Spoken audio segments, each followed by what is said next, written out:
സൗഖ്യം തരണമേ, സൗഖ്യം തരണമേ. എല്ലാവരും ശ്രമിതമാണ്.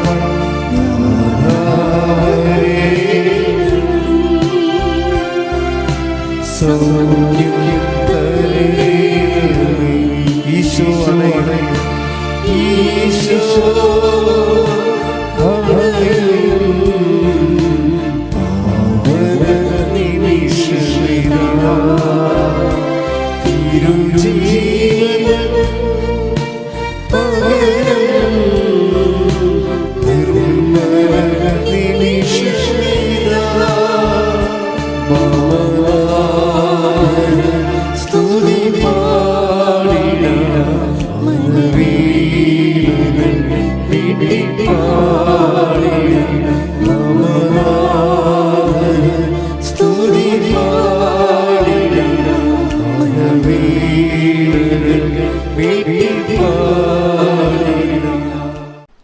എൻ്റെ പ്രിയപ്പെട്ടവരെ, നമ്മൾ എന്തിനാണ് ഉടമ്പടി ജീവിതത്തിലേക്ക് പ്രവേശിക്കുന്നതെന്ന് എല്ലാവരും എല്ലായിടത്തും ചോദിക്കുന്ന ഒരു ചോദ്യമാണ്. അതിന് ചിലർ ചോദിക്കുന്നത് ഇങ്ങനെ ഡിമാൻഡ്സൊക്കെ വെച്ച് പ്രാർത്ഥിക്കേണ്ട കാര്യമുണ്ടോ, അങ്ങനെ ചോദിക്കും.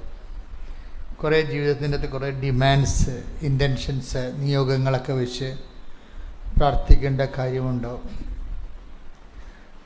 ചിലർ ചോദിക്കുന്നത് മാതാവിൻ്റെ പ്രാർത്ഥനാ രീതിയാണെങ്കിൽ നമ്മളത്, ഞങ്ങളുടെ നാട്ടിലും മാതാവുണ്ടല്ലോ, പിന്നെ ആലപ്പുഴ പോയി പ്രത്യേകിച്ച് ഒരു പ്രാർത്ഥന നടത്തേണ്ട കാര്യമുണ്ടോ? അതൊക്കെ മനുഷ്യൻ സ്വാഭാവികമായിട്ട് ആദ്യം ചോദിക്കുന്ന കുറച്ച് ചോദ്യങ്ങളാണ്. അങ്ങനെ ചോദിക്കുന്നത് നല്ലതാണ്. പക്ഷെ ഉടമ്പടിയിലേക്ക് വരുമ്പോൾ നമുക്ക് മനസ്സിലാകുന്ന ഒരു സത്യമുണ്ട്. ആദ്യകാലങ്ങളിലൊക്കെ നമ്മൾ ഉടമ്പടിക്ക് എനിക്ക് കിട്ടിയ നോട്ട് ഉടമ്പടി ഉടനടി പരിഹാരം എന്നാണ്. 2016 ഉടമ്പടിയെക്കുറിച്ച് അമ്മ ആദ്യം ഇത് ജനങ്ങളിലേക്ക് പോകുമ്പോൾ എന്നോട് പറഞ്ഞത്, ജനങ്ങളോട് ഈ ഒരു അനുഭവത്തെക്കുറിച്ച് പറയണം, ഉടമ്പടി ഉടനടി പരിഹാരം എന്ന് വെച്ച് കഴിഞ്ഞാൽ അതിൻ്റെ ഉടനടി പരിഹാരം എന്ന് പറയുമ്പോൾ ആ വിഷയം സമയത്തെയാണ് ഇതിൻ്റെ അകത്ത് അഡ്രസ്സ് ചെയ്യണതെന്ന്, അതാണ് സ്പീഡ് ആക്കണത്. അപ്പോൾ അതിൻ്റെ അകത്തൊക്കെ എന്തോ ഒരു സ്പെല്ലിംഗ് മിസ്റ്റേക്ക് ഉണ്ടെന്ന് എനിക്കറിയാമായിരുന്നു. കാര്യം ജനങ്ങളെ പെട്ടെന്ന് ആകർഷിച്ചെടുക്കുക എന്നുള്ള ഉദ്ദേശത്തോടു കൂടി അതൊരു ബിസിനസ് ടോൺ അതിൻ്റെ അകത്ത് ഉണ്ടാകും എന്ന് എനിക്ക് നല്ലോണം അറിയാം. ഞാനിങ്ങനെ എല്ലാത്തിനെയും റീസണബിളായിട്ടും ലോജിക്കായിട്ടും ആദ്യം കൊണ്ടുവരുന്ന ആളാണ്. എന്നിട്ടാണ് ഞാൻ അതിൻ്റെ കാര്യക്ഷമത പരിശോധിക്കുന്നത്. ഇതൊക്കെ എനിക്കറിയാം, ജനങ്ങളിലേക്ക് ഇങ്ങനെ ഒരു തെറ്റിദ്ധാരണ വരാൻ സാധ്യതയുണ്ടെന്നും. പക്ഷേ എന്നോട് പറഞ്ഞിരിക്കുന്നത്, എൻ്റെ മനസ്സിൽ തന്ന ആന്തരിക ബോധ്യം, ഉടമ്പടിയിലോട്ട് ഒരാൾ വരുമ്പോൾ പെട്ടെന്ന് ദൈവികമായ ഇടപെടൽ ഇതിൻ്റെ അകത്ത് ഉണ്ടാകുമെന്ന് തന്നെയാണ്. അപ്പം ആ ഒരു ബോധ്യം വന്ന കാരണം ഞാൻ ആ ഒരു നിലപാടിൽ ഉറച്ചു നിന്ന്, ഇന്നും ഞാൻ അതിൽ ഉറച്ചു നിൽക്കുന്നുണ്ട്. കാര്യം നിങ്ങൾ കൃപാസനം പത്രം നോക്കിയാൽ മനസ്സിലാകും ഉടമ്പടിയുടെ ഉടനടി അനുഭവങ്ങൾ. കാര്യം എല്ലാ മാസവും ഒരു 10-20 പേരെങ്കിലും ഇങ്ങനെ മിന്നൽ വേഗത്തിൽ അവിടെ ജീവിത വിഷയങ്ങളിൽ വർഷങ്ങളായിട്ട് ഇടപെടാതിരുന്ന ദൈവം ഇങ്ങനെ മിന്നൽ പോലെ ഇടപെടുന്നത് കാണാം. അതാണ് ഞങ്ങൾ കൃപാസനം പത്രത്തിൻ്റെ ഫ്രണ്ട് പേജിലും അകത്ത പേജിലുമൊക്കെ പ്രഥമ പരിഗണനയ്ക്ക് വെച്ചിരിക്കുന്ന സാക്ഷ്യങ്ങൾ, ഉടമ്പടിയുടെ ഉടനടി അനുഭവങ്ങൾ. ചിലർക്ക് പറ്റുന്ന ഒരു ചെറിയൊരു വിഷയം, തുടക്കക്കാർക്ക് മാത്രമേ ഉള്ളൂ. അവർ ഒരു ഉടമ്പടി എടുക്കും. പക്ഷേ അതിൻ്റെ അത് നമ്മൾ ദൈവത്തോട് ചെയ്യാൻ ഏറ്റ കാര്യങ്ങളൊന്നും നമ്മൾ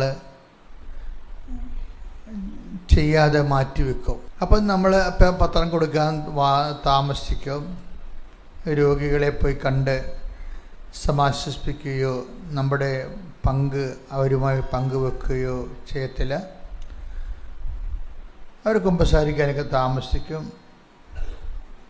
പക്ഷേ ഇങ്ങനെയൊക്കെ ഈ ആഴ്ച 2-3 സാക്ഷ്യങ്ങൾ വന്നു. ഇതുപോലെയൊക്കെ അവർ താമസിക്കുന്നുണ്ടെങ്കിലും അവരിങ്ങനെ ദൈവം ചെയ്യട്ടെ എന്നൊക്കെ പറഞ്ഞിരിക്കുന്നുണ്ടെങ്കിലും ദൈവം കൃത്യമായിട്ട് ആ സംഭവം ചെയ്യും.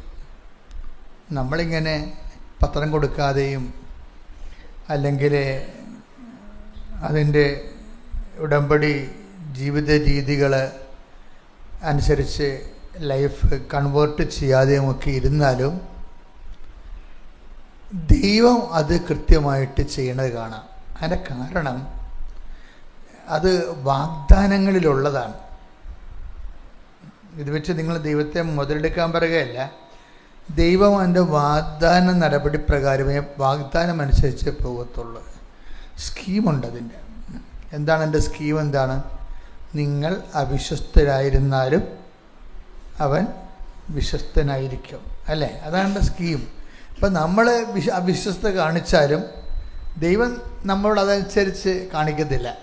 ദൈവം take the word of God. ശ്രദ്ധിക്കട്ടെ. Hallelujah, hallelujah, hallelujah, hallelujah.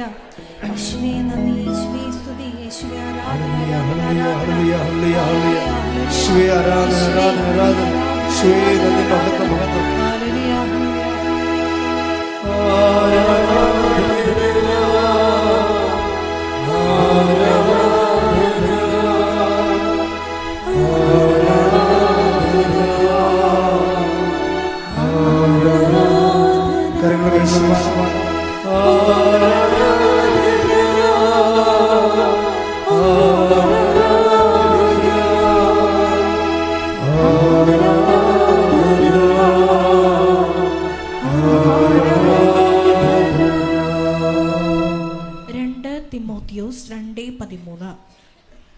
Timotheos 2:13 നാം അവിശ്വസ്തരായിരുന്നാലും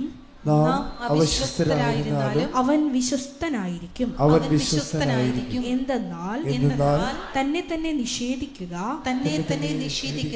അവന് സാധ്യമല്ല. ഇതാണ് ബിബ്ലിക്കൽ സ്കീം എന്ന് പറയുന്നത്. നമ്മളിതിൻ്റെ പ്രോമിസിനെ സ്കീമായിട്ടാണ് ഇത് ഉടമ്പടി കാണുന്നത്. അങ്ങനെ ഒരു സ്കീമുണ്ടെങ്കിൽ നമ്മൾ അവിശ്വസ്തരായിരുന്നാലും ദൈവം വിശ്വസ്തനായിരിക്കും. പക്ഷേ എപ്പോഴും എൻ്റെ മക്കൾ ശ്രദ്ധിക്കേണ്ട ഒരു കാര്യം, നിങ്ങൾ അവിശ്വസ്തത തുടരാൻ പറ്റത്തില്ല. അപ്പോൾ നിങ്ങളോർക്ക് ഞാൻ ഉടമ്പടി ഇവിടെ ഉഴപ്പുന്നുണ്ടല്ലോ, ഞാൻ പത്രം കൊടുക്കുന്നില്ലല്ലോ, എന്നിട്ട് എനിക്ക് കുഴപ്പങ്ങളൊന്നും ഇല്ലല്ലോ, എൻ്റെ കാര്യങ്ങൾ ഉടമ്പടി പ്രകാരം നടക്കുന്നുണ്ടല്ലോ എന്നൊക്കെ വിചാരിച്ചാലും അതൊക്കെ നിങ്ങൾ പറയുന്നത് ശരിയാണെങ്കിലും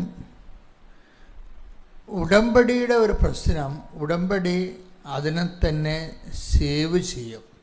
നമ്മൾ ഉടമ്പടിയിലാണെങ്കിൽ ഉടമ്പടിക്ക് അതിൽ തന്നെ അതിൻ്റെ ആ ഉടമ്പടിയുടെ റിക്വയർമെൻറ്റ്സ് ഉടമ്പടി തന്നെ സാറ്റിസ്ഫൈ ചെയ്തുകൊണ്ടിരിക്കണ കാണാം. കാര്യം വെച്ച് കഴിഞ്ഞാൽ എന്താ സംഭവിക്കുക നമ്മളെന്ന് വെച്ച് കഴിഞ്ഞാൽ ഇതിൻ്റെ സെക്കൻഡ് സെക്ഷനിലോ തേർഡ് സെക്ഷനിലോ വരുമ്പോൾ ഇനിയിപ്പോൾ ഉടമ്പടി എടുത്തു, നിങ്ങൾ ഉടമ്പടി ഉഴപ്പി, പിന്നെ നിങ്ങൾ കൃപാസനത്തിൽ വന്നില്ല, പിന്നെ നിങ്ങളുടെ കാര്യങ്ങളെല്ലാം നടക്കുന്നുണ്ട്, കുഴപ്പങ്ങളൊന്നുമില്ല എന്ന് പറഞ്ഞുകൊണ്ട് അങ്ങനെ സേഫായിട്ടിരുന്നാലും നിങ്ങൾ സേഫല്ല. കാര്യം എന്താണ്? നിങ്ങൾ ദൈവമായിട്ട് ഉടമ്പടി ചെയ്തിരിക്കുന്നതാണ്. ചെയ്തിരിക്കണ കൊണ്ട് തന്നെ നമ്മൾ ഉടമ്പടിയിൽ അവിശ്വസ്ത കാണിച്ചാലും ദൈവം വിശ്വസ്തനായത് കാരണം നമ്മളെ സംബന്ധിച്ചിടത്തോളം പിന്നെ എന്താണ് സംഭവിക്കുന്നത് വെച്ച് കഴിഞ്ഞാൽ നമ്മളുടെ ഡ്യൂട്ടി ഹെവി ആവും. ഉടമ്പടി വെച്ച കാലത്തുള്ളതിനേക്കാൾ ലൈഫ് മുമ്പത്തേക്കാളും ഗുരുതരമാകും.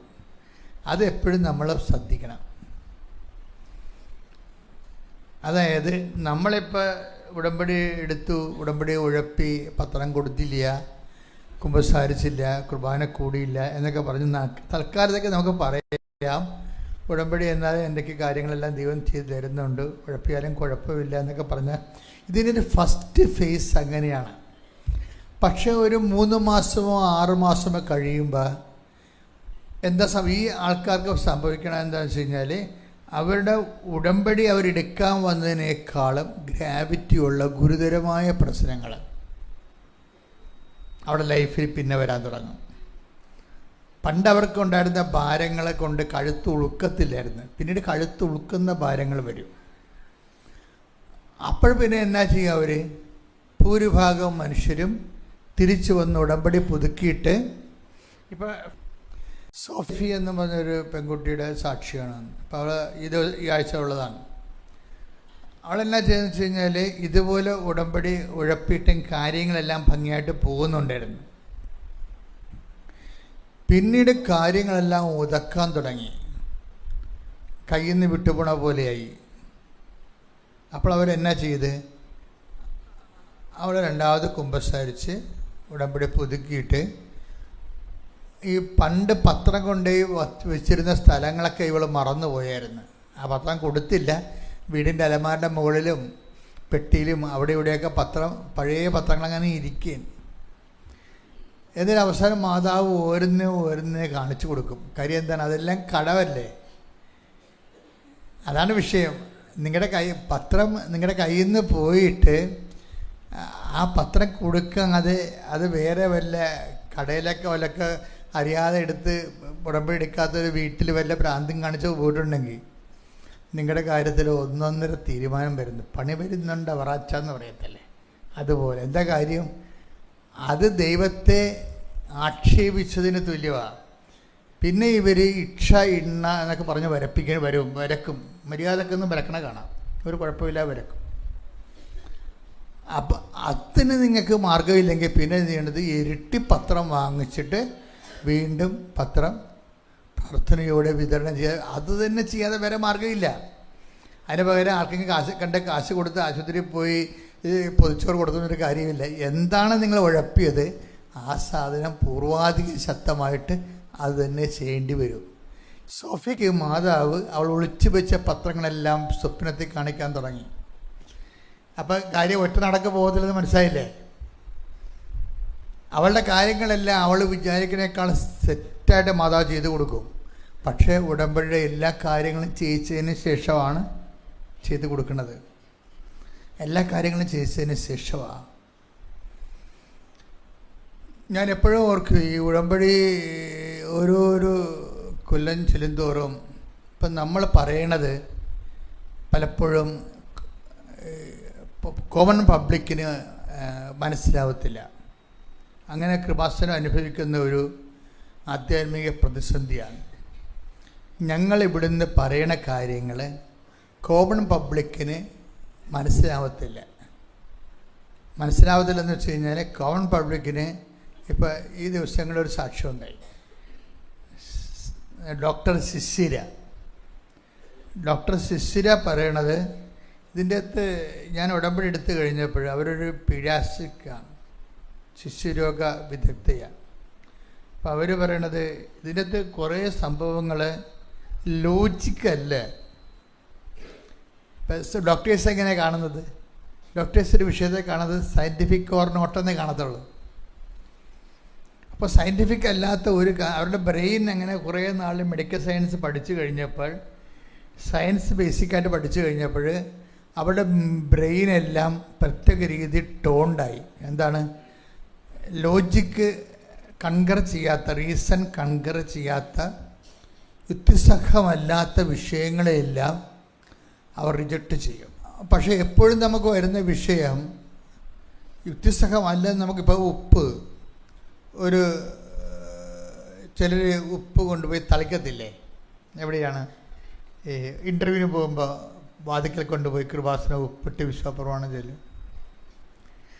ചിലർ ആശുപത്രി പോകാൻ നേരത്തെ സ്കാനിങ് തുടങ്ങുന്നതിന് മുമ്പ് കൃപാസനം ഉപ്പിട്ട് ആ സ്കാനിങ്ങിൻ്റെ വാതിക്കൽ ഉപ്പ് തരിയിട്ട് വിശ്വാസപ്രമാണം ചൊല്ലും.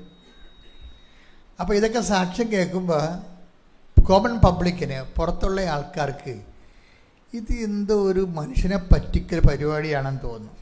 അതാണ് ലോജിക്കലായിട്ട് കൺകർ ചെയ്യുന്നില്ലല്ലോ. നമ്മളിടുന്ന ഉപ്പും ഈ നടക്കാൻ പോണ സംഭവവും തമ്മിൽ കൺകർ ചെയ്യുന്നില്ല.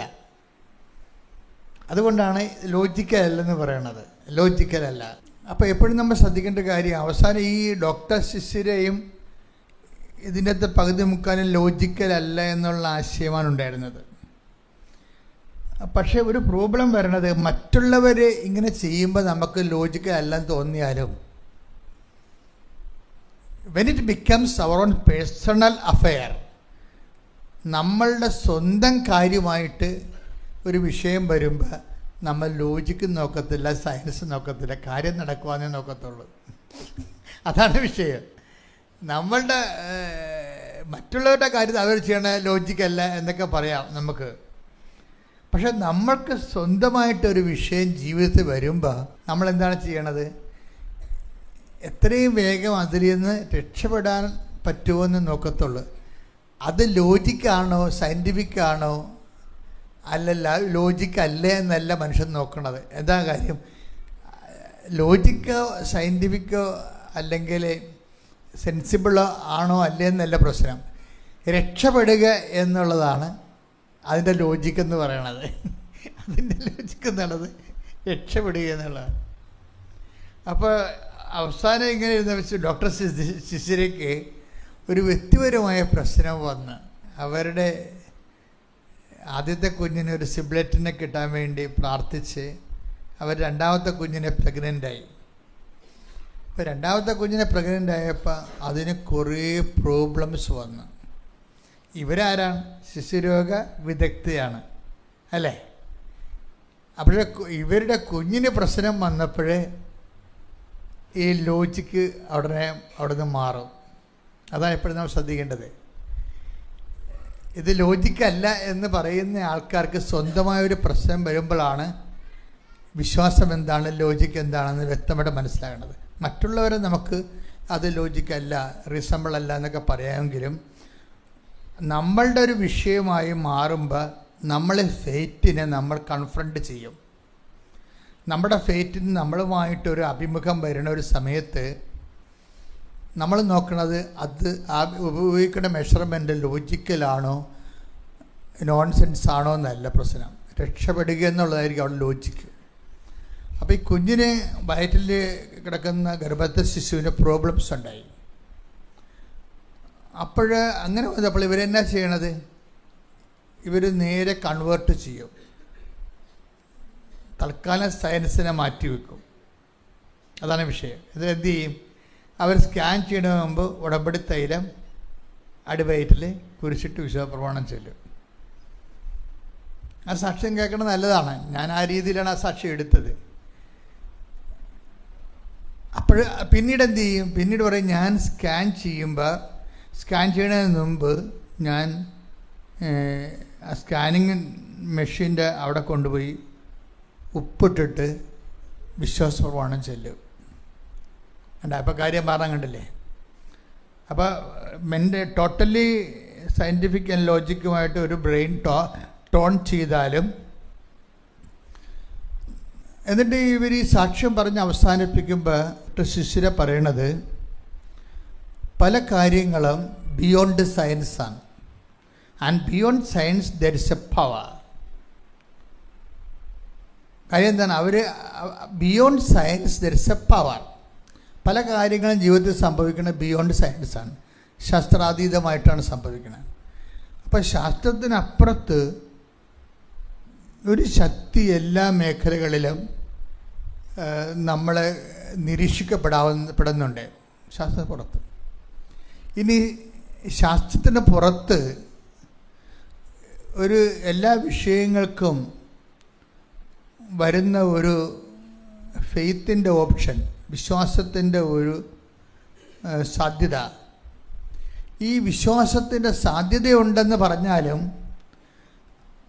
അത് നമ്മളിലേക്ക് ആപ്ലിക്കേറ്റ് ചെയ്യുന്നതിന് ഉപയോഗിക്കുന്ന മെഷീനറി, അതാണ് പ്രോബ്ലം.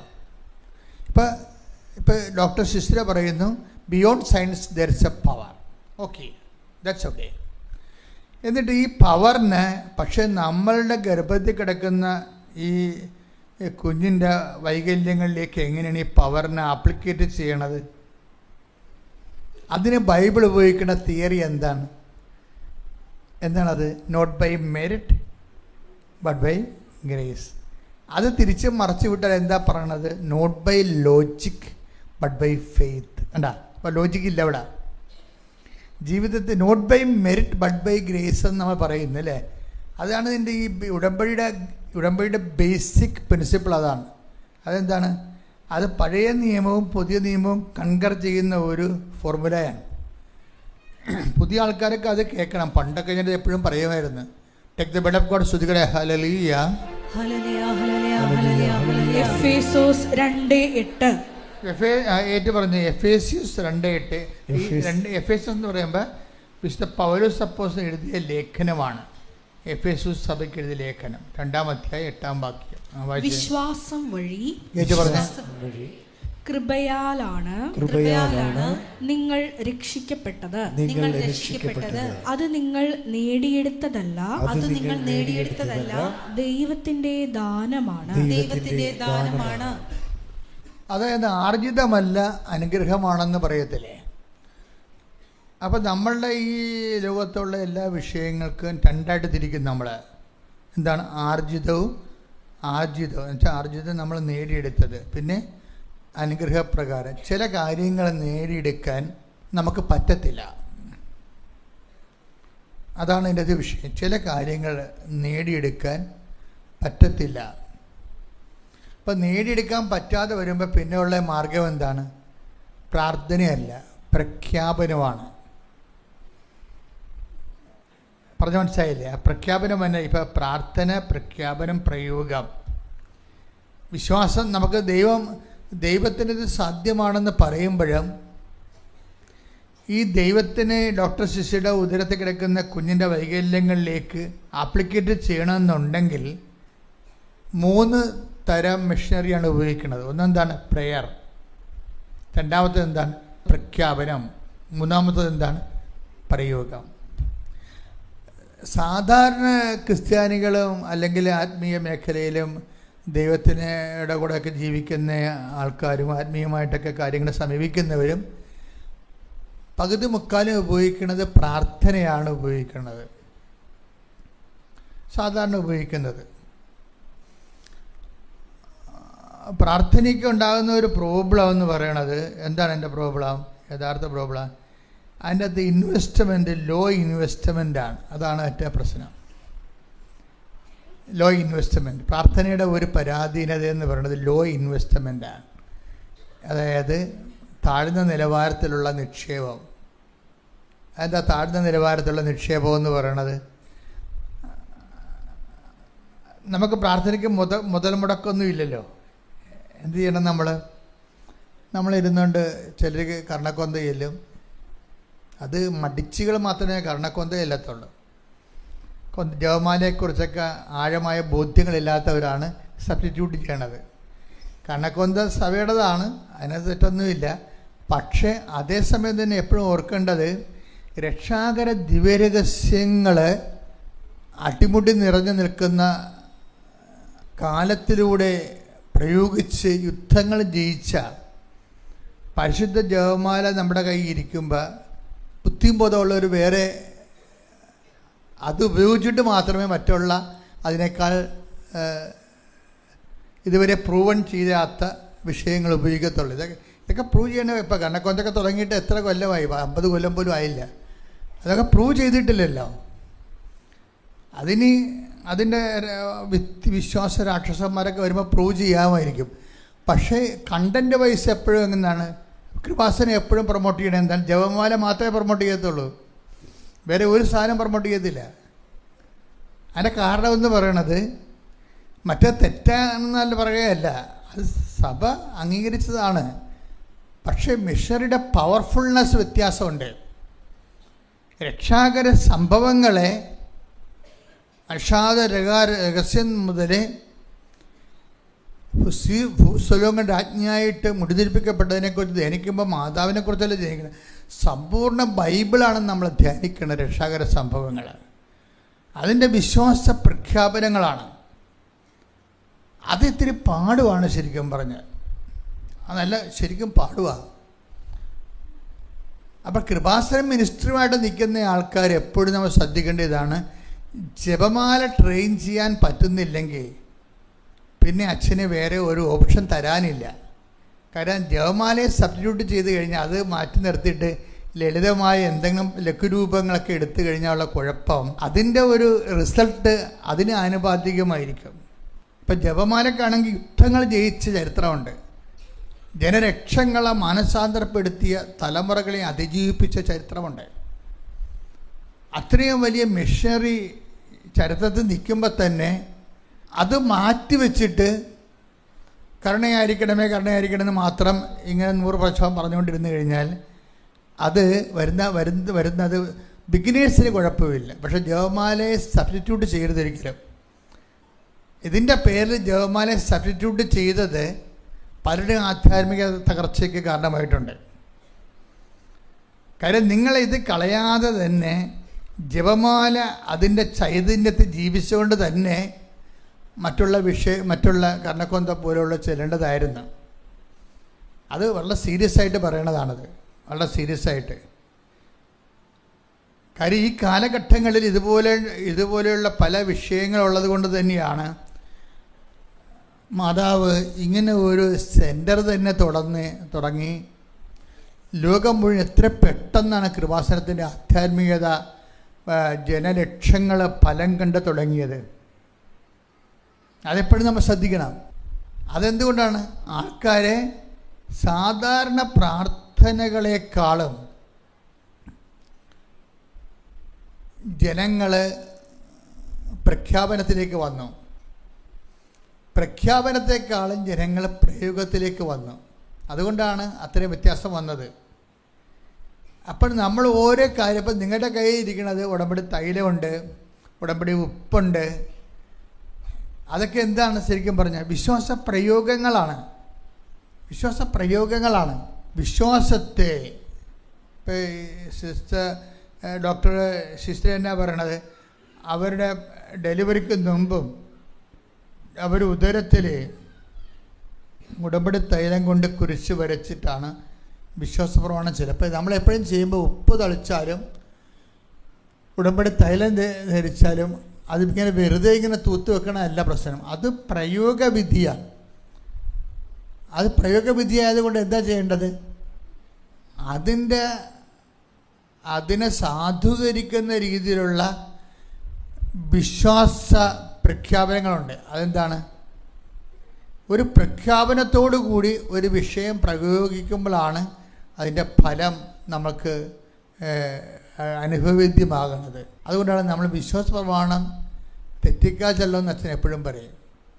നിങ്ങൾ ഉപ്പിടുമ്പോഴും നിങ്ങൾ തൈലം പൂശുമ്പോഴും എന്തു ചെയ്യണം? വിശ്വാസപ്രമാണം, നിങ്ങളെ വിശ്വാസപ്രമാണം പ്രഖ്യാപിച്ച് വിശ്വാസപ്രമാണം ചൊല്ലിക്കൊണ്ട് വേണം. പക്ഷേ വിശ്വാസപ്രമാണം ചെല്ലുമ്പോൾ അവിടെ ഒരു റിസ്ക് ഉണ്ട്. എന്താ റിസ്ക്? ദൈവത്തിന് തോന്നണം നമ്മൾ വിശ്വാസം പ്രഖ്യാപിക്കണം. ഗതികേട് കൊണ്ട് 90% പേരും വിശ്വാസപ്രമാണം ചെല്ലുമ്പോൾ ദൈവത്തിന് തോന്നണില്ല. ഇത് ഏതാണ്ട് പിച്ചുമ്പയും പറയണ പോലെയാണ് ദൈവത്തിന് തോന്നണത്.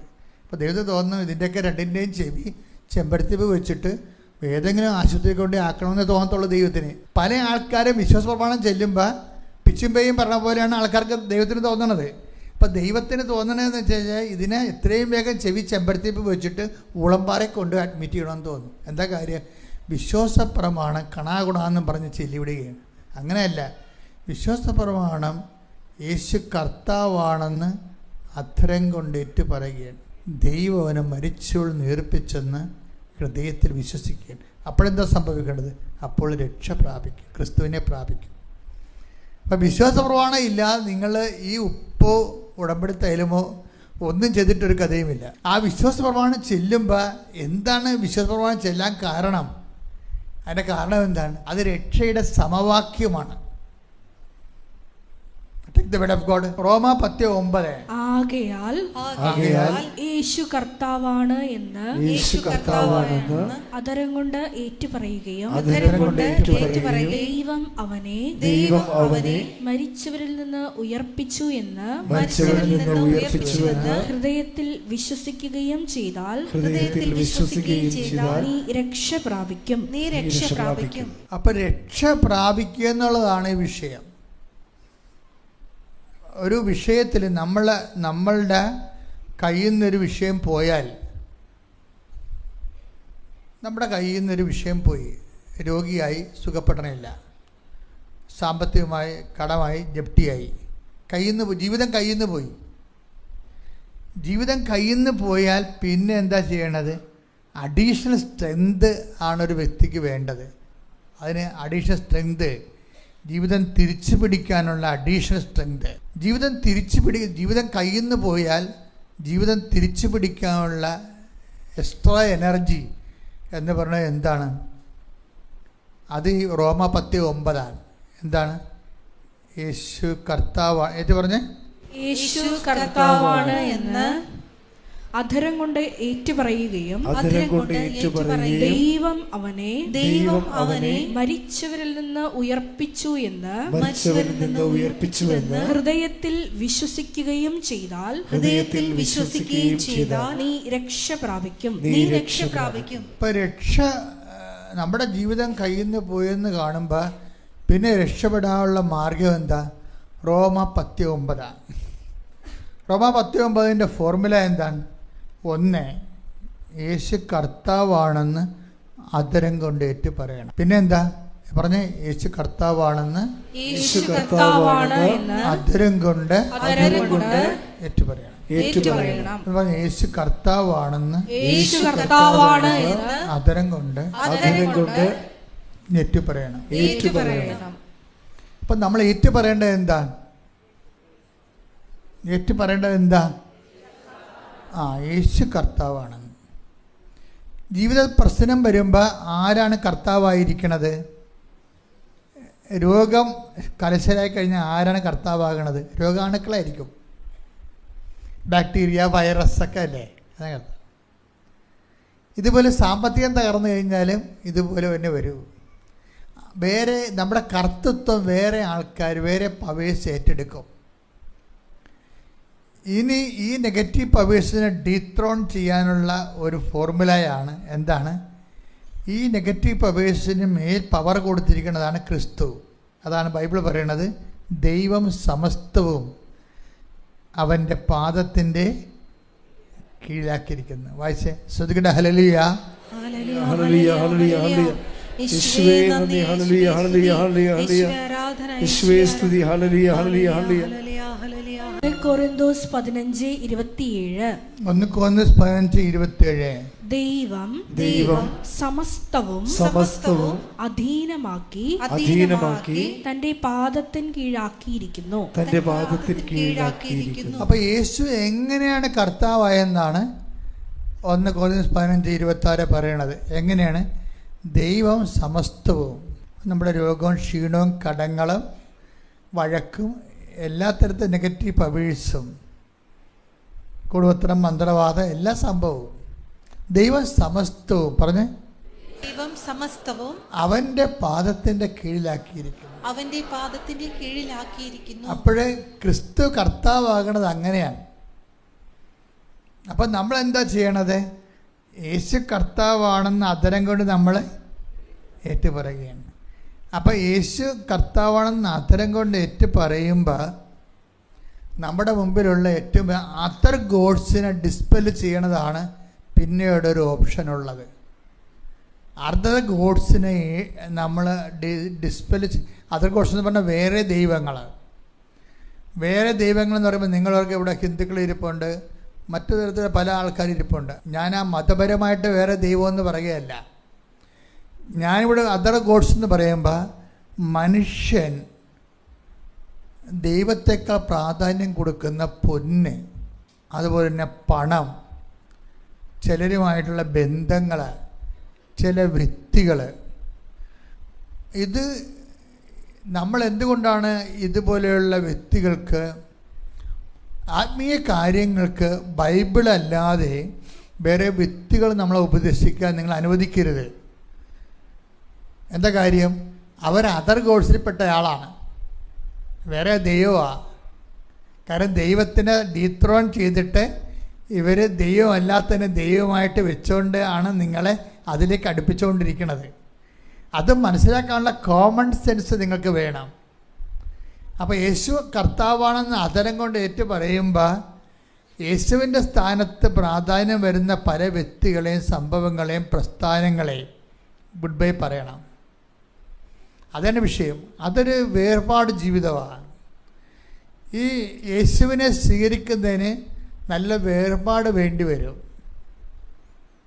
യേശുവിനെ സ്വീകരിക്കുന്ന അല്ലാതെ അതുകൊണ്ട് ഈശോ തന്നെ പറഞ്ഞിട്ടുണ്ട്, ദൈവത്തെയും മാമോനെയും ഒരുമിച്ച് സേവിക്കുക സാധ്യമല്ല. അതാണ് വിഷയം. Take the word of God. ശ്രുതികട hallelujah hallelujah hallelujah hallelujah hallelujah യേശുവേ നന്ദി hallelujah hallelujah hallelujah hallelujah hallelujah. മത്തായി 6:24. മത്തായി 6:24. 2 യജമാനന്മാരെ സേവിക്കാൻ രണ്ട് യജമാനന്മാരെ സേവിക്കാൻ ആർക്കും സാധിക്കുകയില്ല. ഒന്നുകിൽ ഒരുവനെ ദ്വേഷിക്കുകയും അപരനെ സ്നേഹിക്കുകയും ചെയ്യും. അല്ലെങ്കിൽ ഒരുവനെ ബഹുമാനിക്കുകയും അപരനെ നിന്ദിക്കുകയും ചെയ്യും. ദൈവത്തെയും മാമോനെയും സേവിക്കാൻ നിങ്ങൾക്ക് സാധിക്കുകയില്ല. അപ്പോൾ ഇതേ വിഷയം എന്ന് വെച്ച് കഴിഞ്ഞാൽ ഇവിടെ ഒരു പ്രോബ്ലം വരണത്, ദൈവത്തെ സേവിച്ചാൽ മാമോന് വലിയ പ്രശ്നങ്ങളൊന്നുമില്ല. പക്ഷെ മാമോനെന്ന് പറയുന്ന ഇതര ദൈവം, അതായത് ആ ദൈവത്തിൻ്റെ സ്ഥാനത്ത് വരുന്ന ഫേക്ക് ഗോഡ്, പൊയ് ദൈവം, അത് പവറാകാം, ചില വ്യക്തികളാകാം, ചില നിരീശ്വര സങ്കല്പമുള്ള ആൾക്കാരാകാം. ഇപ്പം നിൻ്റെ ഭർത്താവ് കുമ്പസാരിക്കണില്ല, അയാളൊരു ഫേക്ക് ഗോഡാണ്. ശരിക്കും പറഞ്ഞാൽ അയാൾ എന്തുകൊണ്ട് കുമ്പസാരിക്കണില്ല? പിന്നെ ആത്മീയ കാര്യങ്ങൾ അയാൾ പറയുന്നത് നിങ്ങൾക്ക് സ്വീകാര്യമല്ല. ശരിക്കും പറഞ്ഞാൽ നിൻ്റെ ഭർത്താവ് നീ പറഞ്ഞിട്ടും കുമ്പസാരിക്കണില്ല. ഇനി നിൻ്റെ ഭർത്താവിനോട് കുമ്പസാരിക്കണമെന്ന് പറയാനുള്ള ധൈര്യം നിനക്കില്ല. അപ്പോൾ ആരാണ് നീ സേവിക്കണത്? അവിടെയാണ് വിഷയം വന്നത്. നിൻ്റെ ഭർത്താവിനോട് കുമ്പസാരിക്കും മനുഷ്യ എന്ന് പറയാനുള്ള ഗട്ട്സ് നിനക്കില്ല. അപ്പം നീ അയാളുടെ തിന്മകളെ നീ അറിയാതെ അംഗീകരിക്കുന്നു. ഇനി അയാളെ കുമ്പസാരിച്ചാലും കുഴപ്പമില്ല, നിനക്ക് പുലിവാൽ ഉണ്ടാക്കാതിരുന്നാൽ മതി എന്നുള്ള ഒരു അഡ്ജസ്റ്റ്മെൻറ്റിലാണ് നീ പോണത്. മനസ്സിലായില്ലേ? അയാളെ കുമ്പസാരിച്ചാലും കുഴപ്പമില്ല, വീട്ടിൽ കുഴപ്പം ഉണ്ടാക്കാതിരുന്നാൽ മതി, ആ ഒരു ധാരണയിലാണ്. നിലപാടെന്താണ്? ഈശോയുടെ നാമത്തെ പ്രതി വീട്ടിൽ ഇത്തിരി കുഴപ്പമുണ്ടായാലും കുഴപ്പമില്ല, ക്രിസ്തുവിന് വേണ്ടി ഒരു നിലപാടെടുക്കാൻ നിനക്ക് കഴിയണം. അതാണ് വിഷയം വരണത്. ഇതെന്ന് പറഞ്ഞാൽ എന്തുകൊണ്ടാണ് ഇങ്ങനെ വരണമെന്ന് വെച്ച് കഴിഞ്ഞാൽ, ഈ ഒരുമിച്ച് സേവിക്കുക സാധ്യമല്ല എന്ന് പറയുന്ന നിലപാടിൽ നിന്നാണ്.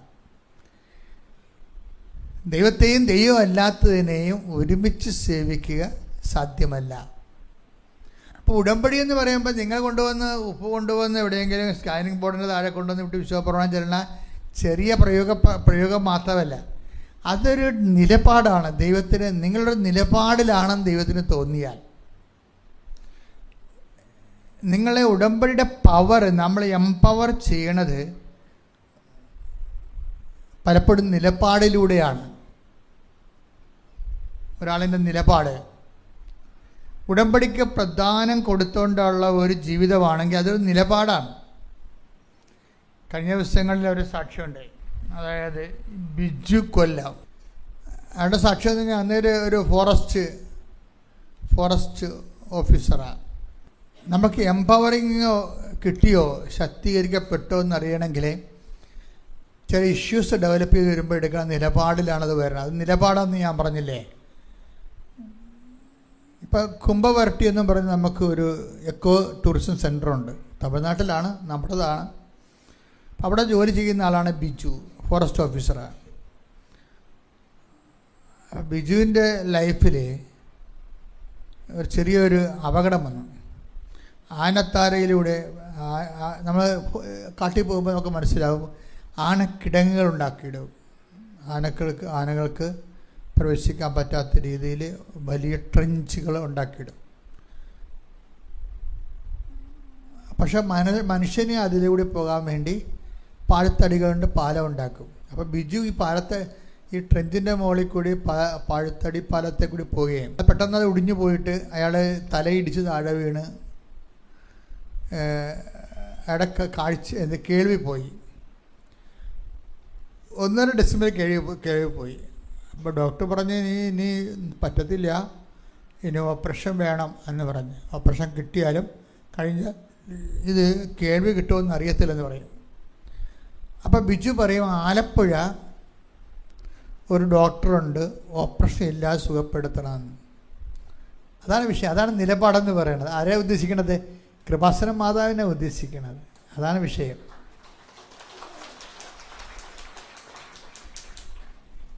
അവരതുപോലെ തന്നെ ഈ ബിജു ഉടമ്പടി എടുത്തെങ്കിലും തൻ്റെ ജോലിയുമായിട്ട് ഒത്തുപോകാത്ത കാരണം ഇത്തിരി ഉഴപ്പായിരുന്നു. അത് ഉഴപ്പാണെന്ന് ബിജുവിന് അറിയാമായിരുന്നു, ഉടമ്പടി ഉഴപ്പിയാണ് പോണതെന്ന്. അപ്പോൾ ബിജു ഈ കൈ ചെവിയും പൊത്തി വെച്ചുകൊണ്ട് ഇവിടെ വന്ന് എന്ന് വെച്ചാൽ മാതാവിനോട് പറഞ്ഞ്, എനിക്ക് പണി തന്നല്ലേ എന്ന് ചോദിച്ച്. കാര്യം പുള്ളിക്കറിയാം പുള്ളി ഉടമ്പടി ഉഴപ്പിയ ആളാണെന്ന്. പക്ഷേ പോയി കഴിഞ്ഞപ്പോൾ പിറ്റേ ദിവസം ടെസ്റ്റ് ചെയ്തപ്പോൾ ഡോക്ടർ പറഞ്ഞ് ഓപ്പറേഷൻ്റെ ആവശ്യമില്ലെന്ന് പറഞ്ഞു. എന്നിട്ട് കേൾവി തിരിച്ചു വന്ന് ഒരു ഓപ്പറേഷൻ ഇല്ലാതെ, ചികിത്സയില്ലാതെ അമ്മ കേൾവി തിരിച്ചു കൊടുത്തു. എന്നിട്ട് പ്രൊഫഷനിലേക്ക് പോവുകയാണ്. അപ്പോൾ പെട്ടെന്ന് കുംഭവാർട്ടിയിൽ മലവെള്ളം പൊങ്ങി ഒത്തിരി പേര്, ടൂറിസ്റ്റുകൾ ഒത്തിരി ഒഴുകിപ്പോയി. ചിലരെ കാണാനില്ലാതെ ഭയങ്കര ദുരന്തം സംഭവിച്ചു. അപ്പോൾ ഇവിടെ വയർലെസ്സിൽ അത് കിട്ടി. ഇയാൾ അവിടുന്ന് ആ സ്ഥലത്തേക്ക് റഷ് ചെയ്ത് എത്തിയപ്പോൾ ആൾക്കാരെ കാണാനില്ല. കുറേ പേര് ഭയങ്കര നിലവിളിയും ബഹളമൊക്കെയാണ് അവിടെ നടക്കുന്നത്. അപ്പോൾ ഇയാൾ നല്ല ഒഴുക്കുണ്ട്, മലവെള്ളം മുകളിൽ നിന്ന് വന്നിട്ടാണ് ഇങ്ങനെ സംഭവിച്ചത്. മലവെള്ളം നിൽക്കണ അവസ്ഥയുമില്ല. അപ്പം ബിജു രണ്ടും കൽപ്പിച്ച് ഇതിലേക്ക് ഇറങ്ങുമ്പോൾ എല്ലാവരും പറഞ്ഞ്, ഇറങ്ങല്ലേ, നീയും മരിച്ചു പോകും. കാര്യം അതിൻ്റെ അവസ്ഥ അതാണ്. ആ മലവെള്ളത്തിൻ്റെ കണ്ട പേടി തോന്നുന്നത്, ഒഴുപ്പ് കഴുക്ക് കണ്ട. അപ്പോൾ ബിജുവിൻ്റെ മനസ്സിലുണ്ടായിരുന്നത്, എൻ്റെ കഴുത്ത് ഉടമ്പടി കാശുണ്ട്, ഞാൻ ഉടമ്പടി എടുത്ത ആളാണെന്നാണ്. അതാണ് വിഷയം. നമ്മൾ ഈ കാശുരൂപൊക്കെ ഇങ്ങനെ ആഘോഷമായിട്ട് കെട്ടിയിട്ടുണ്ടെന്നെങ്കിലും അതിൻ്റെ പവർ പല ആൾക്കാർക്കും അറിയത്തില്ല. എല്ലാവരും ഇങ്ങനെ ആഡംബരത്തിന് കെട്ടിയിട്ടിരിക്കുകയാണ്. അതിന് എന്തിനാണ് നിങ്ങൾക്ക് ഈ ഉടമ്പടി കാശുരം തരണത്? നിങ്ങൾക്കറിയാം, അത് 10-20 പ്രാവശ്യം ബെഞ്ചരിച്ചാൽ തന്നിരിക്കണത്. ഇപ്പോൾ ഉടമ്പടി കാശുരം എന്ന് പറഞ്ഞു കഴിഞ്ഞാൽ പുറത്തു പോലും എടുക്കാൻ പറ്റത്തില്ല. കാര്യം അത് ഡാമേജ് ആകാതിരിക്കാൻ വേണ്ടി അതിനേക്കാൾ ഇരട്ടി കാശ് മുടക്കിയാണ് അത് പാക്ക് ചെയ്തിരിക്കുന്നത്. എന്താ കാര്യം? നിങ്ങളും ദൈവവും തമ്മിൽ ഉടമ്പടി എടുത്തതിൻ്റെ ഏക തെളിവും ആ പ്രമാണമാണ് ആ സംഭവം. അത് കൈമാറാൻ പറ്റത്തില്ല. എനിക്ക് ഈ ദേഷ്യം വരും. അതായത് ഒരു ആകാശഭൂമി അറിയാൻ പാടില്ലാത്ത ചേടിത്തിമാരൊക്കെ വന്ന് ഉടമ്പടി എടുത്തിട്ട് ഈ കാശിനെ കൊണ്ട് മകക്ക് കൊടുത്തുകൊണ്ട് ആ കാണ്ടാമൃഗത്തിനും അറിയത്തില്ല, ഈ കാണ്ടാമൃഗത്തിനും അറിയത്തില്ല ഉടമ്പടി എന്താണെന്ന്. ഇതൊന്നും കൈമാറാൻ ചെയ്യാൻ പറ്റുന്നതല്ല ശരിക്കും പറഞ്ഞാൽ. അത് നമ്മൾ ഉടമ്പടി എടുത്തതിൻ്റെ പ്രമാണമാണത്. അത് കാണുമ്പോൾ നീ ഉടമ്പടിയെക്കുറിച്ച് ഓർമ്മ വരണം. ഞാനും ദൈവവും തമ്മിൽ ഉടമ്പടിയാണെന്ന്. ബിജുവിന് ആ ഉടമ്പടിയുണ്ട്. മരണം മുമ്പ് നിൽക്കുക പറയും, ഇല്ല, ഞാനും ദൈവവും തമ്മിൽ ഉടമ്പടിയിലാണ്. എനിക്കിവരെ രക്ഷിക്കാൻ ദൈവം എന്നെ സഹായിക്കും. അപ്പോൾ ഒരു 2.5 മണിക്കൂർ കൊണ്ടാണെങ്കിലും ശരി, ഒരു കുഞ്ഞിൻ്റെ ജീവൻ പോലും പോകാതെ ഇവൻ അവരെല്ലാത്തിനെയും തോളത്ത് വെച്ച് കഴുത്തൊപ്പം വെള്ളത്തിൽ നീന്തിപ്പോന്ന്. അപ്പം അതൊരു മനസ്സാണ്. എന്താ കാര്യം? ഉടമ്പടി, ഞാൻ ഉടമ്പടിയിലാണ് എന്ന് പറയുന്നൊരു മനസ്സ്. അത് ഇപ്പോൾ ഉടമ്പടി എടുത്തിട്ടും അയ്യോ ഞാൻ ഉടമ്പടിയിലാണോ എന്ന് നമുക്ക് സംശയം തോന്നുന്നതാണെങ്കിൽ നിങ്ങൾക്ക് ഉടമ്പടിയിലല്ല. നിങ്ങൾ മനസ്സിലായില്ലേ? ബിജുവാണ് കറക്റ്റ്. ഉടമ്പടി എടുത്തിട്ടും ഞാൻ ഉടമ്പടിയിലാണോ ഇല്ലയോ എന്ന് നിങ്ങൾക്കൊരു സംശയം ഉണ്ടെങ്കിൽ നിങ്ങൾ ഉടമ്പടിയിലല്ല. എന്താ കാര്യം? ഉടമ്പടി എടുത്തതിൻ്റെ ഏക ഒഫീഷ്യലായിട്ട് ഡോക്യുമെൻ്റ് എന്ന് പറഞ്ഞാൽ ഉടമ്പടി കാശ് രൂപമാണ്. അത് ഉപയോഗിച്ചാൽ തീരത്ത്, ബാക്കിയെല്ലാം ഉടമ്പടി തൈലവും ഉടമ്പടി ഉപ്പും ഒക്കെ ഉപയോഗിച്ചാൽ തീരും. കാശ് രൂപ നഷ്ടപ്പെട്ടാൽ പിന്നെ കൃപാസനത്തിൽ നിന്ന് കിട്ടണമെങ്കിൽ കാശ് കൊടുക്കാതെ കിട്ടണ ഒരേ സാധനമുള്ളൂ. എന്താ കാര്യം? കാശ് കൊടുക്കാൻ വേണ്ടി മാത്രം, കാശ് കൊണ്ട് എണ്ണാൻ മാത്രം അതിനേക്കാൾ വലുതാണ് ഉടമ്പടി കാശ് രൂപ. അതുകൊണ്ടാണ് ഞങ്ങൾ പൈസക്ക് തിരിച്ച്, ഉടമ്പടി നഷ്ടപ്പെട്ടാൽ നിങ്ങൾക്ക് തിരിച്ച് ഉടമ്പടി കാശ് രൂപ പൈസ വാങ്ങിക്കാതെ തരണതിൻ്റെ കാരണം എന്താ? നമുക്ക് അതിൻ്റെ പൈസ എണ്ണാൻ പറ്റത്തില്ല ഇത്രയെന്ന്. അത്രയും അമൂല്യമാണ് ആ സംഭവം. ആ ഒരു ബോധം ഉടമ്പടി എടുക്കുന്നവർക്കുണ്ടാകണം.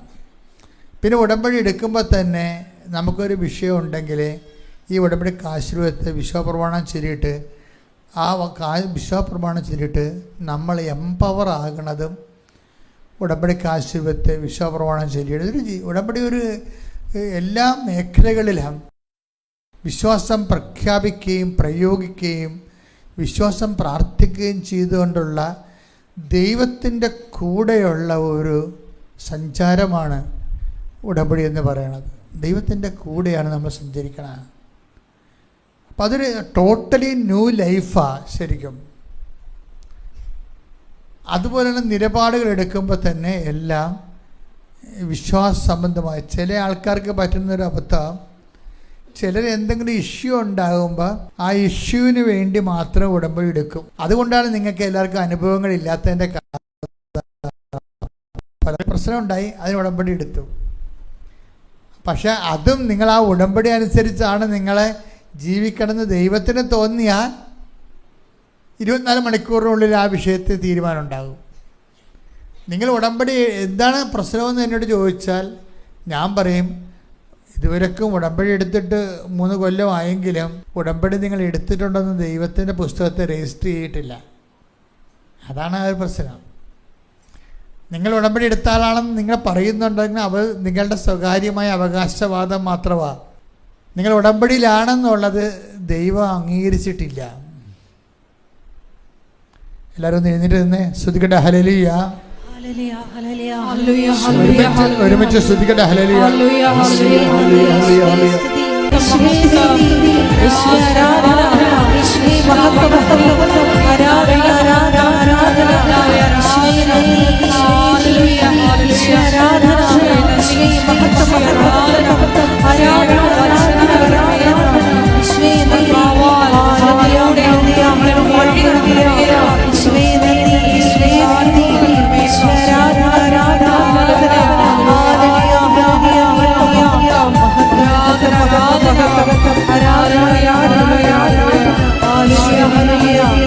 പരിശുദ്ധ പരമദിവ്യകാരുണ്യത്തിന് ആരാധനയും സ്തുതിയും പുകഴ്ചയും ഉണ്ടായിരിക്കട്ടെ. ഇരിക്കുക. അപ്പോൾ നമ്മൾ കണ്ടുകൊണ്ടിരുന്ന വിഷയം ഇതാണ്. നമുക്കൊരു പവർ ലോസ് ചെയ്യുന്ന സമയത്ത് നമ്മൾ ശക്തി ക്ഷയിക്കണ സമയത്ത് ശക്തി ധരിക്കുന്നതിന് 3 ഉപാധികളാണ് ബൈബിളിലുള്ളത്. ശക്തി ധരിക്കുക. ഒന്നെന്താണ്? പ്രാർത്ഥന, പിന്നെ പ്രഖ്യാപനം, പിന്നെ പ്രയോഗം. ഈ പ്രഖ്യാപനത്തിലാണ് 2 കാര്യങ്ങളുള്ളത്. ഏതൊക്കെയാണത്? ഉടമ്പടി കാശ് രൂപവും, അതായത് നമ്മൾ പരസ്യമായിട്ട് ഇട്ടുണ്ടാക്കുകയല്ലേ, അത് പ്രഖ്യാപനമാണ്. പ്രഖ്യാപനം എന്ന് പറയുമ്പോൾ എപ്പോഴും ഒരു സമൂഹത്തിൻ്റെ മുമ്പിലാണ് നമ്മൾ പ്രഖ്യാപിക്കുന്നത്. അതാണ് നമ്മളിത് പരസ്യമായിട്ട് കഴുത്തിലിട്ട് നടക്കണം. അതുകൊണ്ട് നിങ്ങൾ പേഴ്സിലും പോക്കറ്റിലും വെച്ചിട്ട് എന്നെ കണ്ട മിണ്ടല്ലേ നമ്മൾ നടക്കരുത്. നിങ്ങൾ ഉടമ്പടി എടുത്ത ആളാണെന്ന് വീട്ടിൽ പോലും അറിയാൻ പാടില്ല എന്നുണ്ടെങ്കിൽ ലോക കള്ളിയാണ് നിങ്ങൾ. ഉടമ്പടി എടുത്ത ആളാണെന്ന് വീട്ടിൽ പോലും അറിയാൻ പാടില്ല. അതിൻ്റെ അർത്ഥം എന്താണ്? നിങ്ങൾ ദൈവത്തെക്കാൾ ഉപരി മനുഷ്യനെ പേടിക്കുകയും മനുഷ്യനെ ദൈവമാക്കുകയും ചെയ്യുന്നതാണ് പ്രശ്നം. അത്രയും ബുദ്ധിമുട്ട് നിങ്ങൾ ഉടമ്പടി എടുക്കാൻ നിൽക്കരുത്. ഒരാവശ്യമില്ലല്ലേ, ദൈവത്തെ പറ്റിക്കലല്ലേ അത്. അതായത് നിങ്ങൾ പ്രഖ്യാപിക്കുന്ന വിശ്വാസത്തെ സത്യസന്ധത വേണം. എങ്ങനെ പ്രഖ്യാപനത്തിൽ എന്താ വേണ്ടത്? മനുഷ്യർ വേണം പ്രഖ്യാപിക്കാൻ. അത് രഹസ്യമായിട്ട് ഒറ്റയ്ക്ക് ചെയ്യുന്ന കാര്യമല്ല. എന്താണ് അതിൻ്റെ വചനം? ഏതാണ്? മനുഷ്യരുടെ മുമ്പിൽ. എടുത്ത വചനം എടുത്തേ. മത്തായി 10:32. മത്തായി 10:32. മനുഷ്യരുടെ മുമ്പിൽ എന്നെ ഏറ്റുപറയുന്നവനെ എന്റെ സ്വർഗസ്ഥനായ പിതാവിന്റെ മുമ്പിൽ ഞാനും ഏറ്റുപറയും. ഈ പ്രഖ്യാപനത്തിനുള്ള വാക്ക് എന്താണ്? ഏറ്റുപറച്ചിൽ എന്നുള്ള വാക്കാണ്. എന്താണ് ഏറ്റുപറയണത്? വിശ്വാസമാണ് ഏറ്റുപറയണത്. ആരാണ് ഏറ്റുപറയണത്? യേശുവിനെയാണ് ഏറ്റുപറയണത്. യേശു ആരാണെന്ന് ഏറ്റുപറയണത്? യേശു കർത്താവാണെന്നാണ് ഏറ്റുപറയണത്. മനസ്സിലായില്ലേ? ഇത്തരം കാര്യത്തിൽ വ്യക്തത ഉണ്ടാകണം കാര്യങ്ങൾ. രണ്ടാമത് ഈ ഏറ്റുപറച്ചിൽ വരുന്നത് പത്ര വിശ്വാസ പ്രഖ്യാപനത്തിൻ്റെ ഭാഗമാണ്. പ്രയോഗമല്ല, പ്രാർത്ഥനയുമല്ലത്, പ്രഖ്യാപനമാണ്. അതുകൊണ്ടാണ് നിങ്ങൾ അതിന് പകരം പത്രം കൊടുക്കുന്നതിന് പകരം നിങ്ങൾ വേറെ പൊതിച്ചോറ് കൊടുക്കാൻ പറ്റിയാൽ നടക്കത്തില്ല ഈ സംഭവം. നിങ്ങൾ സ്വന്തമായിട്ട് ടെസ്റ്റ് സബ്സ്റ്റിറ്റ്യൂട്ട് ചെയ്യണതാണ്. ജനിച്ചത് കള്ളത്തരത്തിലാണ്, ജീവിച്ചതും കള്ളത്തരത്തിലാണ്. ദൈവത്തിന് പണി കൊടുക്കാൻ വേണ്ടിയാണ് ഉടമ്പടി എടുത്തിരിക്കുന്നത്. അങ്ങനെ ചെയ്യരുത്. അതെന്ന് വെച്ച് കഴിഞ്ഞാൽ പത്രം കൊടുക്കുന്നതിൻ്റെ ഉദ്ദേശം എന്താ? നമ്മൾ ഏറ്റുപറയുകയാണ്, വിശ്വാസം ഏറ്റുപറയുകയാണ്. വിശ്വാസം ഏറ്റുപറയുമ്പോൾ ആരെയാണ്? യേശു കർത്താവാണെന്നാണ് ഏറ്റുപറയണത്. സോഫിക്ക് മാതാവ് അവൾ ഒളിച്ചു വെച്ചിരുന്ന എല്ലാ പത്രങ്ങളും എടുത്ത് 6-ാം മാസം കൊടുപ്പിക്കും.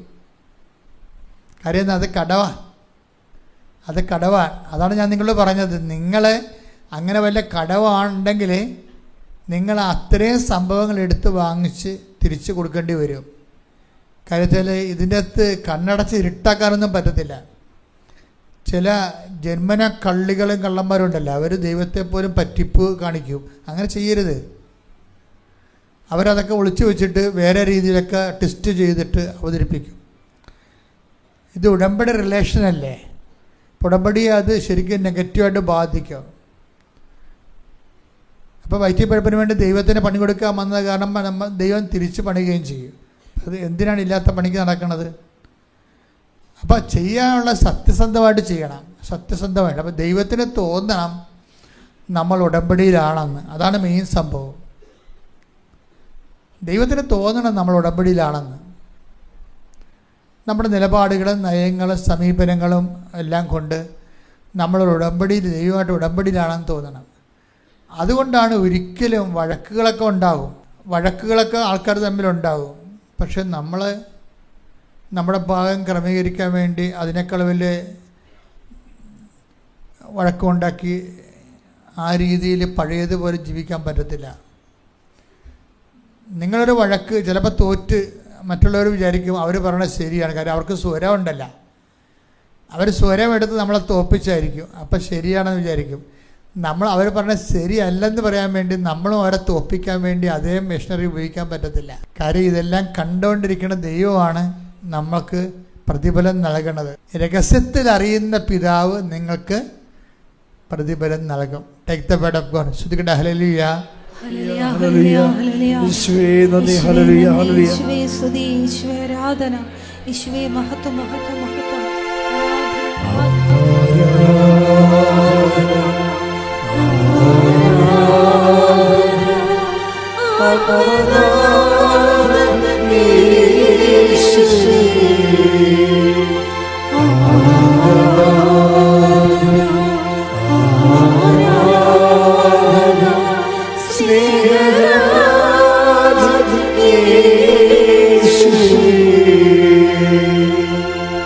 മത്തായി 6:18. രഹസ്യങ്ങൾ അറിയുന്ന പിതാവ്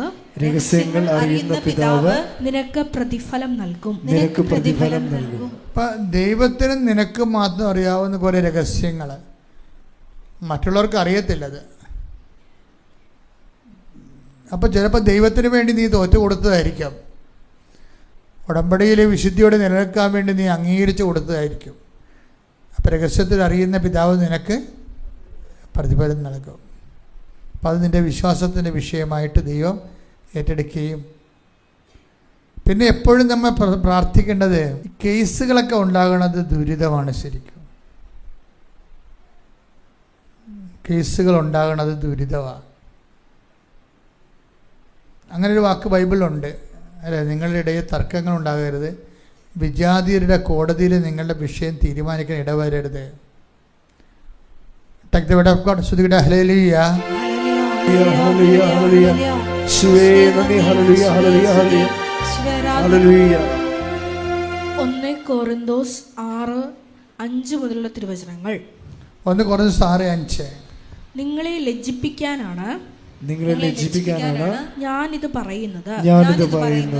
സഹോദരർ തമ്മിലുള്ള വഴക്കുകൾ തീർക്കാൻ മാത്രം ജ്ഞാനിയായ ഒരുവൻ പോലും നിങ്ങളുടെ ഇടയിൽ ഇല്ലെന്ന് വരുമോ? സഹോദരൻ സഹോദരനെതിരെ പരാതിയുമായി ന്യായാസനത്തെ സമീപിക്കുന്നു. അതും വിജാതീയരുടെ ന്യായാസനത്തെ. നിങ്ങൾ തമ്മിൽ വ്യവഹാരങ്ങൾ ഉണ്ടാകുന്നത് തന്നെ നിങ്ങളുടെ പരാജയമാണ്. എന്തുകൊണ്ട് ദ്രോഹം നിങ്ങൾക്ക് ക്ഷമിച്ചുകൂടാ?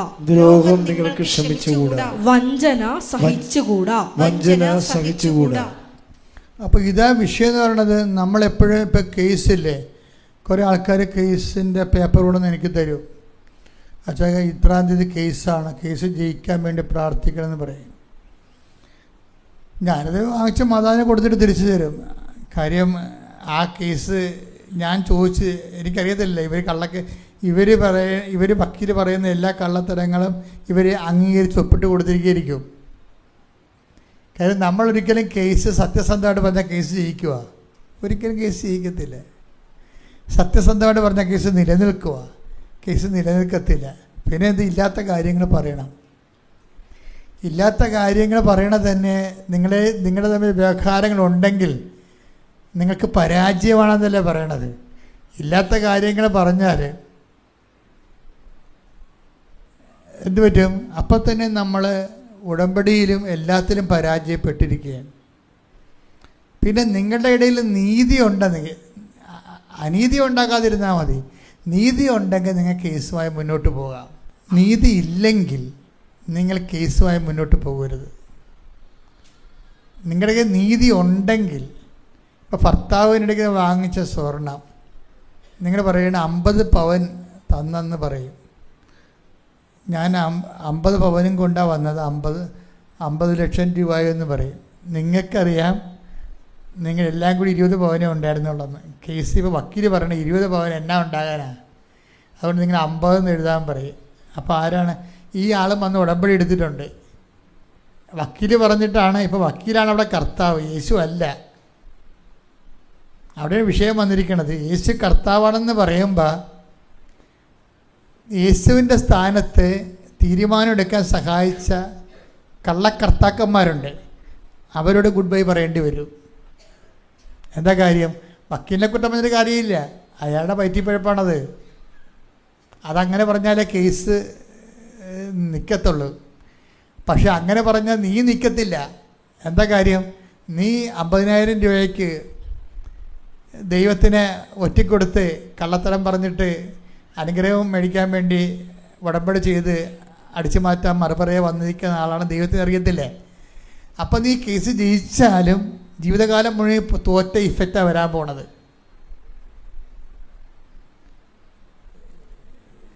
ജീവിതകാലം മുഴുവനും. അതുകൊണ്ടാണ് ഈശോ പറഞ്ഞത്, മക്കളെ പ്രലോഭനങ്ങളിൽ ഉൾപ്പെടുത്തരുത് എന്ന് പ്രാർത്ഥിക്കാൻ, ഉണർന്നിരുന്ന് പ്രാർത്ഥിക്കാൻ. ഉറങ്ങി പ്രാർത്ഥിക്കാവുന്ന കാര്യം ഉണ്ടാകുമായിരിക്കും. അതുകൊണ്ടാണ് ഈശോ ഉണർന്നിരുന്ന് പ്രാർത്ഥിക്കാൻ പറഞ്ഞത്. ഉറങ്ങി പ്രാർത്ഥിക്കാവുന്ന പല വിഷയങ്ങളും കാണുകയെ ചിലപ്പോൾ നമുക്കറിയത്തില്ല എന്താണെന്ന്. ഉണർന്നിരുന്ന് പ്രാർത്ഥിക്കാൻ ഒരു കാര്യം പറഞ്ഞായിരുന്നു. എന്താണത്? പ്രലോഭനങ്ങളിൽ ഉൾപ്പെടുത്തിയ പരാജയമാണ് ആ സംഭവം. പ്രലോഭനങ്ങൾ ഉൾപ്പെട്ടു പോയാൽ അത് ഈ സ്വർഗസ്ഥനായ പിതാവെന്ന പ്രാർത്ഥന പഠിപ്പിച്ചപ്പോൾ ഒരു പ്രാർത്ഥന പറഞ്ഞത് എന്താണ്? പ്രലോഭനങ്ങളിൽ ഒരിക്കൽ ഉൾപ്പെട്ടു പോയാൽ നീ കോടതി ജയിക്കുമായിരിക്കും, പക്ഷേ ദൈവത്തിൻ്റെ കോടതി തോറ്റു. സർട്ടിഫിക്കറ്റ് വരുമ്പോൾ തോറ്റതായിട്ടാണ് വരണത്. എല്ലായിടത്തും ജയിച്ച് വന്നാൽ 2ാം ക്ലാസ്സിലും 3ാം ക്ലാസ്സിലും ജയിച്ചു, 10ാം ക്ലാസ്സിൽ തോറ്റെന്ന് പറഞ്ഞിട്ട് എന്നത്തിനാണ് സർട്ടിഫിക്കറ്റ്? 2ാം ക്ലാസ്സിലും 3ാം ക്ലാസ്സിലും 5ാം ക്ലാസ്സിലൊക്കെ ജയിച്ചു, കൊച്ചു കള്ളങ്ങളും തിരിമറികളൊക്കെ പറഞ്ഞ് ജയിച്ചു. 10ാം ക്ലാസ് ദൈവത്തിൻ്റെ കോടതി വന്നപ്പോൾ തോറ്റുപോയി. 10ാം ക്ലാസ്സിൽ തോറ്റു. അപ്പോൾ തീർന്നില്ല പരിപാടി. ഇത്രയും നാൾ ജയിച്ചത് വെള്ളത്തിലായില്ലേ? അതുകൊണ്ടാണ് ഈശോ പറഞ്ഞത് പ്രലോഭനത്തിൽ ഉൾപ്പെടുത്തരുത്.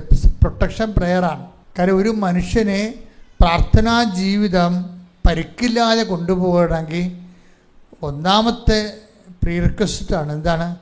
പ്രലോഭനങ്ങളിൽ ഉൾപ്പെടുത്തരുത്. എനിക്ക് ഈ കാലഘട്ടത്തെ ഭയങ്കര ഇഷ്ടമാണ്. അച്ഛനെയും കന്യാസ്ത്രീയും ബിഷപ്പിനെയും എല്ലാം പൊതുജനം ആവശ്യമുള്ളതും ഇല്ലാത്തതുമൊക്കെ ആക്ഷേപിച്ചുകൊണ്ട് ജനങ്ങളുടെ ആധ്യാത്മിക ധാർമ്മികതയ്ക്കെതിരെ കലാപക്കൊടി ഉയർത്തിക്കൊണ്ട് വൈദികർ തന്നെ സഭയ്ക്കെതിരെ തിരിയുന്ന ഒരു കാലഘട്ടമാണ്. അതിൻ്റെ ഒരു ഗുണം എന്താണെന്നറിയാവോ? ഈ വൈദികരും സിസ്റ്റേഴ്സും തന്നെ സഭയ്ക്കെതിരെ തിരിയുന്നത് കമ്പ സാത്താൻ അവരെ കൃത്യമായിട്ട് ഉപയോഗിക്കുകയല്ലേ. അപ്പോൾ അത് വിശ്വസിച്ചുകൊണ്ട് കുറേ കയ്യാലപ്പുറത്തെ തേങ്ങ അതിനാൽ മാറിക്കിട്ടും. എന്താ കാര്യം? ഈ അച്ഛനിലും കന്യാസ്ത്രീയിലും നമുക്ക് മാത്രം വിശ്വസിച്ചുകൊണ്ട് ജീവിച്ചിരുന്ന ഒരു തലമുറയില്ലേ, ആ സാധനം വൈപ്പ് ഔട്ട് ചെയ്ത് കിട്ടും. ആരല്ലേ വിശ്വസിക്കേണ്ടത്? അതൊക്കെ മനുഷ്യന്മാർ ചിലപ്പോൾ ശരിയുമാകും തെറ്റുമാകും. ശരി തെറ്റാണെന്ന കേസിൽ കുറ്റവാമുക്തനാക്കിയ ആൾക്കാരെ വീണ്ടും കുറ്റവാളിയാക്കാൻ വേണ്ടി സഭയുടെ ഉള്ള ആൾക്കാർ തന്നെ ശ്രമിക്കുമ്പോൾ ആ അരൂപി നീതിയുടെ ആണെന്ന് പറയുന്നുണ്ടെങ്കിലും ഫലത്തിൽ സഭയെ ഡാമേജ് ചെയ്യുന്ന കാരണം സഭയെ ഡാമേജ് ചെയ്തുകൊണ്ടാലും ഒരു നീതി ഉണ്ടാക്കണം. ആർക്ക് വേണ്ടിയാണ്? അവർക്ക് വേണ്ടിയല്ലേ, സഭയ്ക്ക് വേണ്ടിയല്ലല്ല. അപ്പോൾ അങ്ങനെയുള്ളൊരു സാഹചര്യത്തിൽ ഇത് ശരിയായിരിക്കാൻ ചിലപ്പോഴെന്ന് പറഞ്ഞുകൊണ്ട് കുറേ ആൾക്കാർ പ്രാർത്ഥിക്കാതിരിക്കും. അങ്ങനെ ഇരിക്കുന്ന ആൾക്കാരുടെ എണ്ണം കൂടണം. എന്താ കാര്യം? ഇവർ ഉണ്ടായിട്ടും ഇല്ലെങ്കിലും കാര്യമൊന്നുമില്ല. അവർക്ക് ചെറിയ പ്രശ്നങ്ങൾ മതി സഭയിൽ അവിശ്വാസം തോന്നുക. പക്ഷേ യഥാർത്ഥ വിശ്വാസി യേശുക്രിസ്തുവിൽ വിശ്വസിച്ചുകൊണ്ട് ഈ കാലം നിങ്ങൾക്ക് സാക്ഷ്യം വഹിക്കാനുള്ള അവസരമായിരിക്കും. കൈയടിച്ച് ശ്രദ്ധിക്കട്ടെ. Take the word of God. Hallelujah, hallelujah, hallelujah, hallelujah, hallelujah. യേശുവേ, ഹല്ലേലൂയ, ഹല്ലേലൂയ, ഹല്ലേലൂയ. യേശുവേ സ്തുതി.